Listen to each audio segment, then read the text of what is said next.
but now we'll send things to you, Kasia. All right. I feel you, Natalie. I've been doing that for the past few days out in the snow squalls. It's really something else to see that kind of heavy snow so early in the season, right? I know there's a lot of snow here, but underneath the snow is an awful lot of ice. So just because you think you can drive safely on top of the snow, be prepared, Kasia, for ice below that.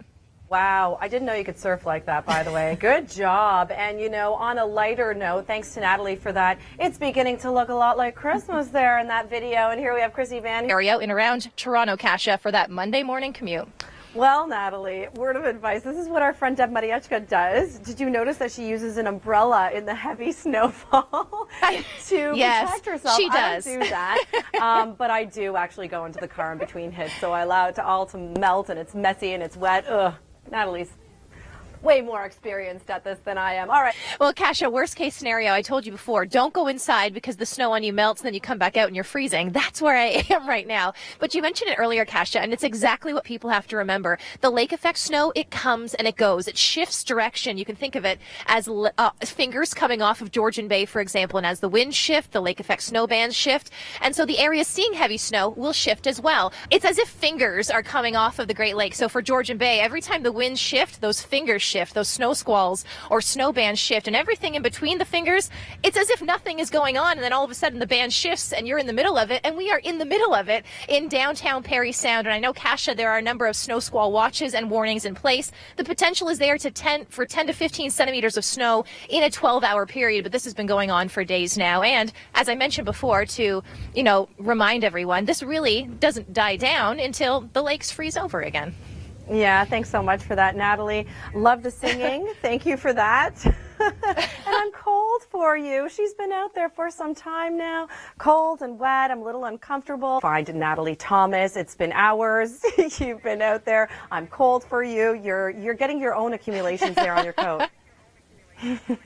Yeah, you know, Kasia, when you said interesting, did you mean the opposite of fun sometimes? Were you thinking, yes, sometimes it's fun, sometimes the opposite? I don't know. I don't know if she's still up on the screen. Okay, there's a bit of a delay. Yeah, I think it's fun, and lake effect snow is obviously very interesting. And this is typical lake effect snow in downtown Parry Sound. It's the big, fluffy, wet flakes. And I feel like I'm in a Christmas movie. First of all, downtown Parry Sound looks like it's in a Christmas classic movie. Thank you, Florence's Finery. I'm loving this Christmas tree. You know, my parents, my whole life, they've been in retail. They own a business. And my dad has always said when it comes to snow, you want a dusting of snow to get everyone in the Christmas spirit, so they come in and they spend their money, but you don't want so much snow that they can't come into the mall and spend their money. So it's a catch-22, Kasia. How much snow will fall in the GTA for all those retailers? Oh, well, not a whole lot. Thanks to Natalie for that. Well, we got a good 2 to 4 centimeters of snow. One of the most important things you can do is wipe off your entire car before you hit the road, because what happens, you get onto the highway, the winds blow all the snow around into other drivers' view, and that could cause collisions in itself. So again, Kasia, one of the best things you can do, please wipe off your entire vehicle. Well, I love the fact that you just outed someone and judged someone on national television. That was great, but it's, you know, demonstrative of you, you know. Yeah, you had to do it. Thank you, Natalie, for that. Okay.